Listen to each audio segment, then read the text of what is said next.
नमस्कार मित्रांनो, ठरलं तर मगच्या येणाऱ्या भागात असं पाहायला मिळणार आहे. आता सायली आणि अर्जुन डेटवर गेलेले असतात. सगळ्यांना वाटत असतं की ते दोघं धमाल एन्जॉय करून येतील, पण ते दोघं तर काही एन्जॉय केलेले नसतात. सायलीला मात्र ते काही माहीतच नसतं बिचारीला. डेटवर जायचं काय काय तसलं काहीच ती एन्जॉय केलेली नसते. मग त्यासाठी तिला काहीच माहीत नसतं. पण अर्जुनला हे मात्र हवं असतं की ती सायली म्हणून नाही तर तन्वी म्हणून माझ्यासोबत डेटवर यायला पाहिजे. मग सायली म्हणते, हो मी तन्वी म्हणूनच डेटवर येते, म्हणून ती तन्वीसारखे सगळे ड्रेस ते घातलेली असते. मग इकडे ते मार्केटमध्ये गेलेले असतात. तितक्यात मिरची घेण्यासाठी तिथे बाजारात गेलेले असतात. सायलीला कणीस खायचं असतं तिथलं टपरीमधलं. तितक्यात कल्पना त्यांना फोन करते की काय करताय तुम्ही दोघे, कुठल्या रेस्टॉरंटला गेले आहात. मग तो मिरची म्हणून सांगतो. मिरची घ्यायला आलेलो आहे आम्ही म्हणून सांगितल्यावर कल्पना म्हणते की हां ठीक आहे, घरासाठी पण आण, हां खूप आण असं मग सांगितलेले असतात. मग दोघं डेटवर जाऊन येतात. मग घरी येतात, सगळे विचारतात होतं हां कशी झाली तुमची डेट. मग तितक्यात राकेशसुद्धा आलेला असतो. राकेश म्हणतो, आत येऊ का. अरे ये ना राकेश, तू इथे कसा काय, काही काम होतं का असं अस्मिता राकेशला विचारते. मग राकेश म्हणतो, हो माझं ना काकांकडं काम होतं थोडं, ते माझ्या एका मित्राचं बिझनेस होतं, त्याने ते पुढं कंटिन्यू करायचं डिसाईड केलेलं आहे. मग त्यासाठी मी काकांचा सल्ला घेणार आहे असं राकेश विचारतो. त्याला त्या महिपतच्या माणसाने पाठवलेलं असतं की त्याच्यावर लक्ष ठेव. आणि प्रिया, त्या सगळ्यांनी त्याला सांगितलेलं असतं की सुभेदारांच्या घरात काय काय चालते ते सगळं लक्ष ठेव आणि आम्हाला सांग. म्हणून राकेश त्याच्यासाठी आलेला असतो. पण हे त्याचा उद्देश कुणालाच माहीत नसतं. तरी अस्मिताला जरा डाऊटच आलेला असतो. मग अस्मिता गप्प बसते, असू दे आला असेल म्हणून, अरे बस. मग तितक्यात तो विचारतो की अर्जुन आणि सायली वहिनी कुठं गेलेले आहेत. ते दोघं ना डेटवर गेलेले आहेत. तितक्याच काय त्या दोघांचं आगमन होतंच. मग सगळे खुशीनं विचारते, अरे वा तुम्ही दोघे इतके लवकर आलात डेट संपवून. मी तर पहिल्यांदा बघितले बाबा कुणीतरी डेटवर गेल्यावर मिरची आणलेलं. ह्या दोघांना तर काय, सायली तुला तर काय गं एन्जॉय करायचं माहीतच नाही असं अस्मिता सायलीला म्हणते. मग सायली अर्जुन हसतात, त्यावर सगळेच हसतात. मग इकडे कल्पना म्हणते की अरे अर्जुन मिरची आणलीस का रे तू. अर्जुन तर मिरची तिथंच विसरून आलेला असतो. मग सायली त्याला आता चिडवत असते की हां मी जरा जाऊन पडते, हां मला कसं तरी होतं आहे, मला आराम वाटत नाही आहे, मी जाऊन जरा पडते, तुम्ही मिरची द्या हां आईना. म्हणून सायली अर्जुनला सोडून निघून जाते. मग इकडे कल्पना विचारते की अरे अर्जुन दे ना रे मिरची, कुठं आहे, मला पाहिजेल आहे. तितक्यात कुसुम आलेली असते. मग तीसुद्धा सगळ्यांची विचारपूस करत असते. मग तितक्यात हे सगळं होताच सायली आणि अर्जुन रूमवर जातात. अर्जुन म्हणतो की मी तुला नंतर उद्या बाजारात घेऊन जातो हां मामा. मग तेव्हा तू किती पाहिजेल तेवढ्या मिरच्या कर, अख्ख्या पनवेलसाठी झुणका भाकर कर तू असं अर्जुन म्हणून निघून जातो.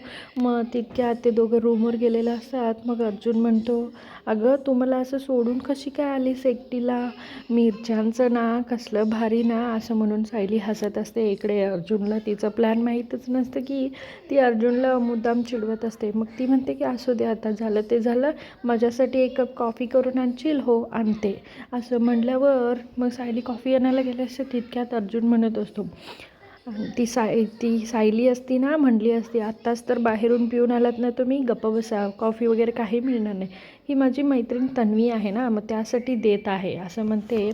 मग तितक्यात सायली थांबते की नाही देणार हां मी आत्ता, तुम्ही असं म्हटलात तर मी देणारच नाही असं ती म्हणत असते. अर्जुन म्हणते, नाही गं बाई उठा बशा काढू का, मी चुकलं माझं, माफ कर, मला कॉफी आणून दे प्लीज हां म्हणतो. मग त्यासाठी मग सायली म्हणते ना, तुम्ही एक सायली तन्वी असं करत ना आपल्या दोघांमध्ये मला कोणीही आवडलेलं चाललं नाही, अगदी मी सुद्धा नाही, म्हणजेच सायलीसुद्धा मध्ये आलेलं मला चालणार नाही असं सायली म्हणत असते.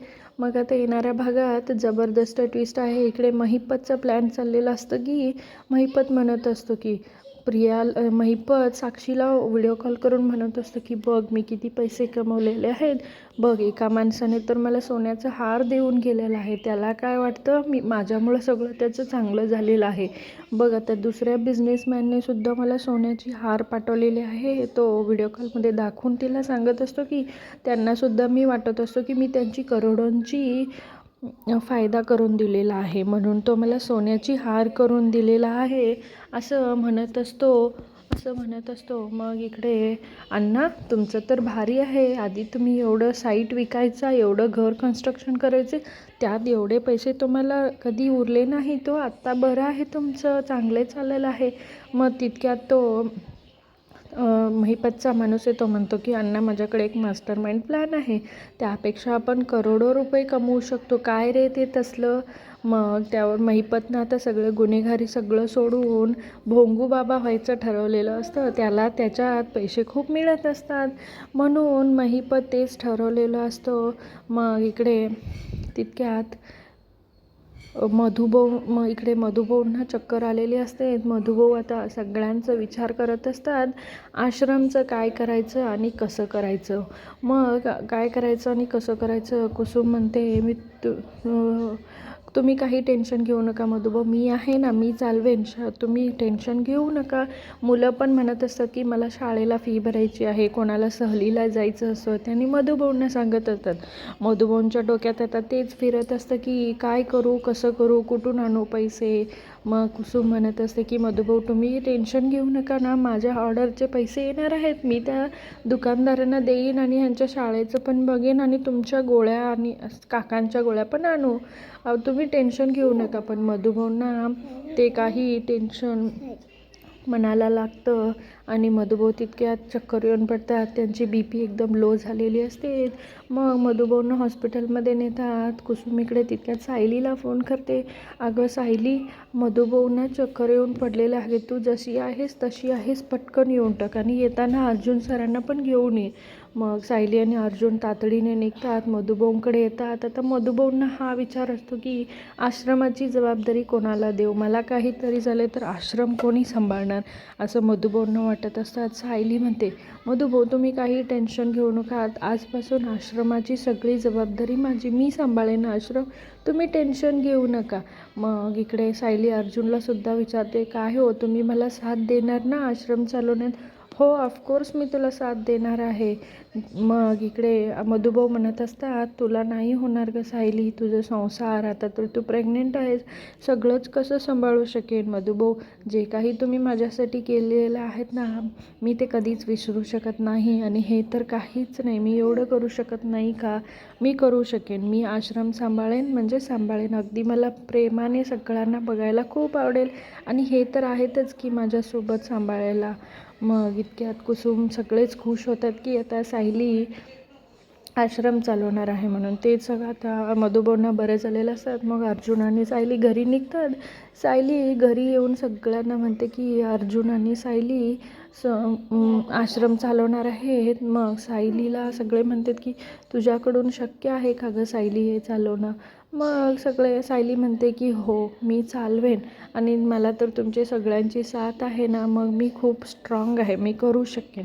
ह्याचाच गैरफायदा घेऊन आता प्रियाला कळालेलं असतं की हा राकेश जाऊन सांगितलेला असतो सायली मग आश्रम चालवणार आहे. मग आता प्रियाचं मास्टर माइंड प्लॅन चालू असतो की हां ह्या गोष्टीनेच आपण अर्जुन आणि सायलीला लांब करायचं. आता त्या 2 पक्षींना आपण उडवले की नाही आपला प्लॅन सक्सेस होते, मग मी त्या घरात यायला मोकळी असं प्रिया म्हणत असते.